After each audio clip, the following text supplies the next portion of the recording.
Novel Stream presents Caterpillars by Edward Frederick Benson. I saw a month or two ago in an Italian paper that the Villa Cascana, in which I once stayed, had been pulled down, and that a manufactory of some sort was in process of erection on its site. There is therefore no longer any reason for refraining from writing of those things which I myself saw, or imagined I saw, in a certain room, and on a certain landing of the villa in question, nor from mentioning the circumstances which followed, which may or may not, according to the opinion of the reader, throw some light on or be somehow connected with this experience. The Villa Cascana was in all ways but one a perfectly delightful house, yet if it were standing now, nothing in the world, I use the phrase in its literal sense, would induce me to set foot in it again, for I believe it to have been haunted in a very terrible and practical manner. Most ghosts, when all is said and done, do not do much harm. They may perhaps terrify, but the person whom they visit usually gets over their visitation. They may, on the other hand, be entirely friendly and beneficent, but the appearances in the Villa Cascana were not beneficent, and had they made their visit in a very slightly different manner, I do not suppose I should have got over it any more than Arthur Ingles did. The house stood on an ilex-clad hill not far from Sestri di Levante on the Italian Riviera, looking out over the iridescent blues of that enchanted sea, while behind it rose the pale green chestnut woods that climb up the hillsides till they give place to the pines that, black in contrast with them, crown the slopes. All around it the garden in the luxuriance of mid-spring bloomed and was fragrant, and the scent of magnolia and rose, borne on the salt freshness of the winds from the sea, flowed like a stream through the cool vaulted rooms. On the ground floor a broad pillared loggia ran round three sides of the house, the top of which formed a balcony for certain rooms of the first floor. The main staircase, broad and of gray marble steps, led up from the hall to the landing outside these rooms, which were three in number, namely, two big sitting rooms and a bedroom arranged en suite. The latter was unoccupied, the sitting rooms were in use. From these the main staircase was continued to the second floor, where were situated certain bedrooms, one of which I occupied, while from the other side of the first floor landing some half-dozen steps led to another suite of rooms, where, at the time I am speaking of, Arthur Ingles, the artist, had his bedroom and studio. Thus the landing outside my bedroom at the top of the house commanded both the landing of the first floor and also the steps that led to Ingles' rooms. Jim Stanley and his wife, finally, whose guest I was, occupied rooms in another wing of the house, where also were the servants' quarters. I arrived just in time for lunch on a brilliant noon of mid-May.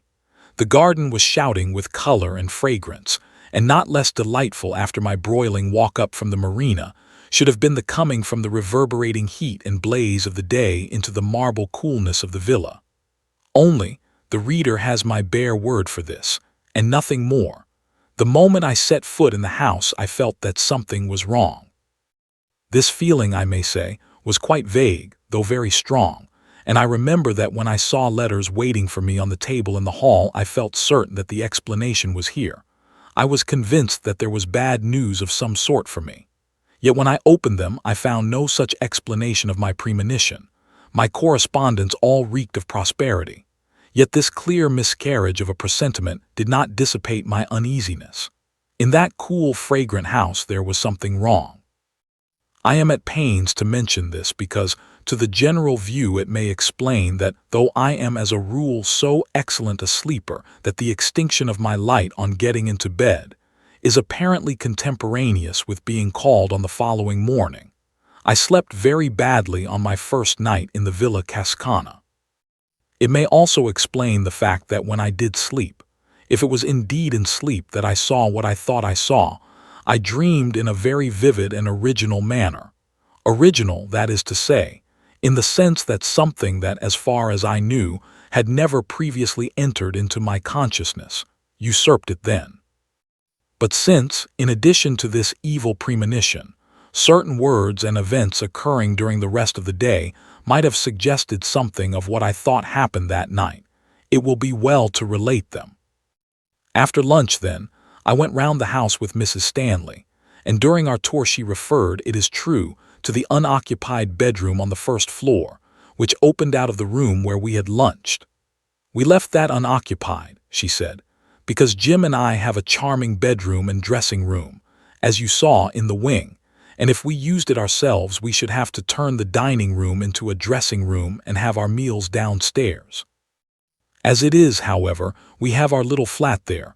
Arthur Inglis has his little flat in the other passage, and I remembered, aren't I extraordinary, that you once said that the higher up you were in a house the better you were pleased. So I put you at the top of the house instead of giving you that room."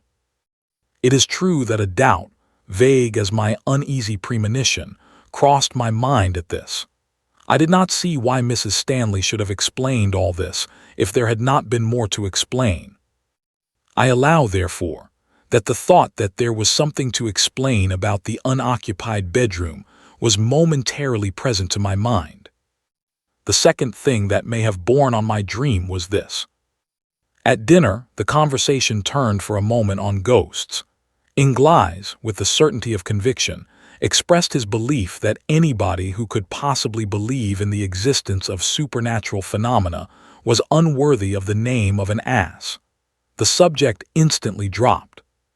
As far as I can recollect, nothing else occurred or was said that could bear on what follows. We all went to bed rather early, and personally, I yawned my way upstairs, feeling hideously sleepy. My room was rather hot, and I threw all the windows wide, and from without poured in the white light of the moon and the love song of many nightingales. I undressed quickly and got into bed, but though I had felt so sleepy before, I now felt extremely wide awake. But I was quite content to be awake. I did not toss or turn. I felt perfectly happy listening to the song and seeing the light. Then, it is possible, I may have gone to sleep, and what follows may have been a dream. I thought anyhow that after a time the nightingales ceased singing and the moon sank. I thought also that if, for some unexplained reason, I was going to lie awake all night, I might as well read, and I remembered that I had left a book in which I was interested in the dining room on the first floor. So I got out of bed, lit a candle, and went downstairs.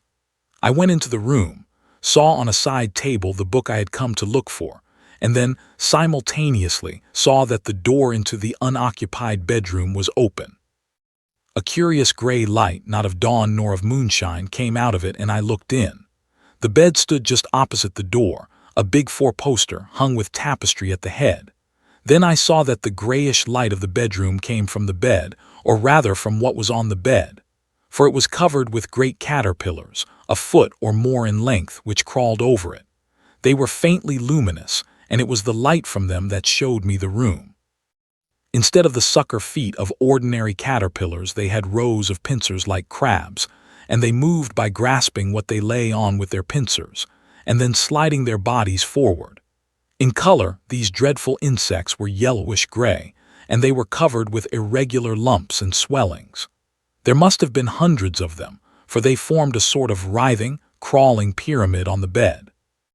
Occasionally one fell off onto the floor, with a soft fleshy thud, and though the floor was of hard concrete, it yielded to the pincer feet as if it had been putty, and crawling back, the caterpillar would mount onto the bed again, to rejoin its fearful companions. They appeared to have no faces, so to speak, but at one end of them there was a mouth that opened sideways in respiration. Then, as I looked, it seemed to me as if they all suddenly became conscious of my presence. All the mouths, at any rate, were turned in my direction, and next moment they began dropping off the bed with those soft, fleshy thuds onto the floor, and wriggling towards me. For 1 second a paralysis as of a dream was on me, but the next I was running upstairs again to my room, and I remember feeling the cold of the marble steps on my bare feet. I rushed into my bedroom and slammed the door behind me, and then, I was certainly wide awake now, I found myself standing by my bed with the sweat of terror pouring from me. The noise of the banged door still rang in my ears, but, as would have been more usual if this had been mere nightmare, The terror that had been mine when I saw those foul beasts crawling about the bed or dropping softly onto the floor did not cease then. Awake now, if dreaming before, I did not at all recover from the horror of dream. It did not seem to me that I had dreamed, and until dawn I sat or stood, not daring to lie down, thinking that every rustle or movement that I heard was the approach of the caterpillars. To them and the claws that bit into the cement the wood of the door was child's play. Steel would not keep them out. But with the sweet and noble return of day the horror vanished. The whisper of wind became benignant again. The nameless fear, whatever it was smoothed out and terrified me no longer. Dawn broke, hueless at first. Then it grew dove-colored, then the flaming pageant of light spread over the sky. The admirable rule of the house was that everybody had breakfast where and when he pleased, and in consequence it was not till lunchtime that I met any of the other members of our party, since I had breakfast on my balcony and wrote letters and other things till lunch. In fact, I got down to that meal rather late, after the other three had begun. Between my knife and fork there was a small pill box of cardboard, and as I sat down Inglis spoke. "Do look at that," he said, "since you are interested in natural history. I found it crawling on my counterpane last night, and I don't know what it is. I think that before I opened the pill box I expected something of the sort which I found in it. Inside it, anyhow, was a small caterpillar, grayish-yellow in color, with curious bumps and excrescences on its rings. It was extremely active and hurried round the box this way and that. Its feet were unlike the feet of any caterpillar I ever saw. They were like the pincers of a crab. I looked and shut the lid down again. "No, I don't know it," I said, "but it looks rather unwholesome. What are you going to do with it?" "Oh, I shall keep it," said Inglis. "It has begun to spin. I want to see what sort of a moth it turns into." I opened the box again, and saw that these hurrying movements were indeed the beginning of the spinning of the web of its cocoon. Then Inglis spoke again. "It has got funny feet, too," he said. "They are like crab's pincers. What's the Latin for crab?" "Oh yes, Cancer. So in case it is unique, let's christen it Cancer inglisensis." Then something happened in my brain, some momentary piecing together of all that I had seen or dreamed. Something in his words seemed to me to throw light on it all, and my own intense horror at the experience of the night before linked itself on to what he had just said. In effect, I took the box and threw it, caterpillar and all, out of the window. There was a gravel path just outside, and beyond it, a fountain playing into a basin. The box fell on to the middle of this. Inglis laughed. "So the students of the occult don't like solid facts," he said. "My poor caterpillar." The talk went off again at once on to other subjects, and I have only given in detail, as they happened, these trivialities in order to be sure myself that I have recorded everything that could have borne on occult subjects or on the subject of caterpillars. But at the moment when I threw the pill box into the fountain, I lost my head. My only excuse is that, as is probably plain, the tenant of it was, in miniature, exactly what I had seen crowded onto the bed in the unoccupied room. And though this translation of those phantoms into flesh and blood, or whatever it is that caterpillars are made of, ought perhaps to have relieved the horror of the night, as a matter of fact it did nothing of the kind. It only made the crawling pyramid that covered the bed in the unoccupied room more hideously real. After lunch we spent a lazy hour or two strolling about the garden or sitting in the loggia, and it must have been about 4 o'clock when Stanley and I started off to bathe, down the path that led by the fountain into which I had thrown the pill box. The water was shallow and clear, and at the bottom of it I saw its white remains. The water had disintegrated the cardboard, and it had become no more than a few strips and shreds of sodden paper. The center of the fountain was a marble Italian Cupid which squirted the water out of a wineskin held under its arm, and crawling up its leg was the caterpillar.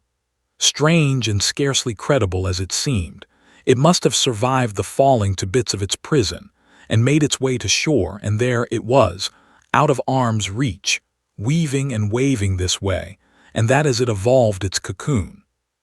Then, as I looked at it, it seemed to me again that, Like the caterpillar I had seen last night, it saw me, and breaking out of the threads that surrounded it, it crawled down the marble leg of the Cupid and began swimming like a snake across the water of the fountain towards me. It came with extraordinary speed. The fact of a caterpillar being able to swim was new to me, and in another moment was crawling up the marble lip of the basin. Just then, Inglise joined us. "Why, if it isn't old Cancer Inglicensis again," he said, catching sight of the beast. "What a tearing hurry it is in." We were standing side by side on the path, and when the caterpillar had advanced to within about a yard of us, it stopped and began waving again as if in doubt as to the direction in which it should go. Then it appeared to make up its mind and crawled on to Inglise's shoe. "It likes me best," he said, "but I don't really know that I like it, and as it won't drown, I think perhaps." He shook it off his shoe onto the gravel path and trod on it. All afternoon the air got heavier and heavier with the sirocco that was without doubt coming up from the south, and that night again I went up to bed feeling very sleepy. But below my drowsiness, so to speak, there was the consciousness, stronger than before, that there was something wrong in the house, that something dangerous was close at hand. But I fell asleep at once, and how long after I do not know, either woke or dreamed I awoke, feeling that I must get up at once or I should be too late. Then, dreaming or awake, I lay and fought this fear, telling myself that I was but the prey of my own nerves disordered by sirocco or what not, and at the same time quite clearly knowing in another part of my mind, so to speak, that every moment's delay added to the danger. At last this second feeling became irresistible, and I put on coat and trousers and went out of my room onto the landing. And then I saw that I had already delayed too long, and that I was now too late. The whole of the landing of the first floor below was invisible under the swarm of caterpillars that crawled there. The folding doors into the sitting room from which opened the bedroom where I had seen them last night were shut, but they were squeezing through the cracks of it and dropping one by one through the keyhole, elongating themselves into mere string as they passed, and growing fat and lumpy again on emerging. Some, as if exploring, were nosing about the steps into the passage at the end of which were Inglise's rooms. Others were crawling on the lowest steps of the staircase that led up to where I stood. The landing, however, was completely covered with them. I was cut off, and of the frozen horror that seized me when I saw that I can give no idea in words. Then at last a general movement began to take place, and they grew thicker on the steps that led to Inglise's room. Gradually, like some hideous tide of flesh, they advanced along the passage, and I saw the foremost, visible by the pale gray luminousness that came from them, reach his door. Again and again I tried to shout and warn him, in terror all the time that they would turn at the sound of my voice and mount my stair instead, but for all my efforts I felt that no sound came from my throat. They crawled along the hinge crack of his door, passing through as they had done before, and still I stood there making impotent efforts to shout to him, to bid him escape while there was time. At last the passage was completely empty. They had all gone, and at that moment I was conscious for the first time of the cold of the marble landing on which I stood barefooted. The dawn was just beginning to break in the eastern sky. 6 months after, I met Mrs. Stanley in a country house in England. We talked on many subjects, and at last she said, "I don't think I have seen you since I got that dreadful news about Arthur Inglise a month ago." "I haven't heard," said I. "No, he has got cancer. They don't even advise an operation, for there is no hope of a cure. He is riddled with it, the doctors say." Now during all these 6 months, I do not think a day had passed on which I had not had in my mind the dreams, or whatever you like to call them, which I had seen in the Villa Cascana. "It is awful, is it not?" she continued, "and I feel I can't help feeling that he may have." "Caught it at the villa?" I asked. She looked at me in blank surprise. "Why did you say that?" she asked. "How did you know?" Then she told me. In the unoccupied bedroom a year before, there had been a fatal case of cancer. She had, of course, taken the best advice, and had been told that the utmost dictates of prudence would be obeyed so long as she did not put anybody to sleep in the room, which had also been thoroughly disinfected and newly whitewashed and painted. But thank you for listening.